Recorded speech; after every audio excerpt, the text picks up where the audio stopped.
Assalomu alaykum China Motors muxlislari. Bugungi obzorda Jack Sunray. Ochiqni aytadigan bo'lsak, faqat obzor hamma buni biladi. Aytib o'tirish hojati yo'q. Men shunchaki tanishtirib o'taman. Jack Sunray o'sha hamma biladigan Jack kompaniyasini odam tashishga mo'ljallangan eng katta mashina shu. Oldin 20 taligida, endi 16 talikka o'tdi. Xullas qilib, qo'shbalon yaka bilan ular bo'yicha to'xtab o'tirmaymiz. Bugun undanda qizig'i.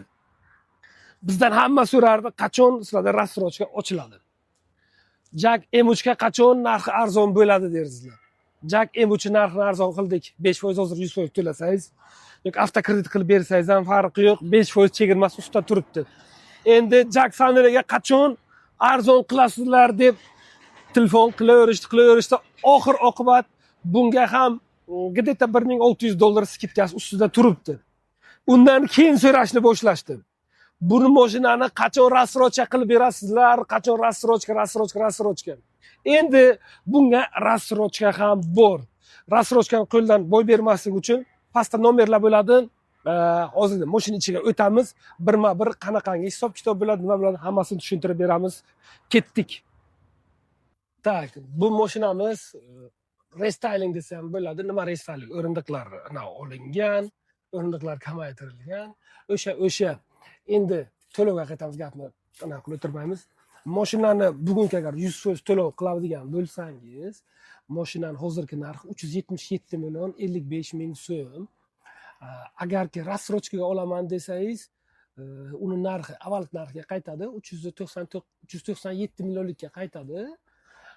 Boshlang'ich 60% bilan 60% to'lov qilsangiz agar 12 oyga qolgan summasi 60%ni kiritdingiz, qolgan summasini esa 40%ni 12 oyga hech qanaqangi penyalarsiz, foizlarsiz o'zini tanini bo'lib to'laysiz.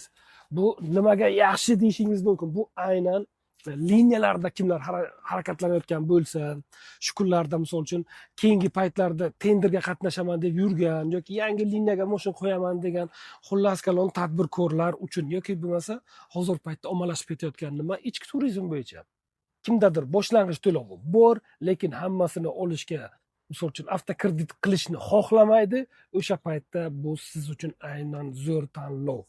Tak, 1 2 3 4 5 orqada 5 ta, haydovchi bilan 6 ta, bemalol ana mana bu 1.80 bo'lganligi uchun ichida bemalol yuriyman. Yuqorida 10 sm joyi ham bor, shtorkalar bor, mana ochib yopiladigan, o'rindiqlar hammasi komfort, hech qanday qiyinchilik, muammo yo'q. Undan tashqari bu yerda monitor bor. Monitor bor. Xullas qilib, mashina o'zgarmagan. Endi men bitta narsani aytib qo'ymoqchiman. Davay hozir shu yerni o'zida kara-karasini qilib ko'rsatamiz. Tak. Bosamiz. Mashinaning narxi 397 million. Tak. Buni ko'paytiramiz 60% ga. 238 million chiqadi. Buni 40% qilamiz, ostatga chiqadi. 40% qilamiz. 158 million qolyapti. 158 millionni bo'lamiz 12 oyga. Tak, 13 million 200 dan chiqadi. Buni bo'lamiz ko'chadagi kurs bilan urib ko'rsak agar oyiga $1000 dan to'g'ri kelar ekan. $1000 84.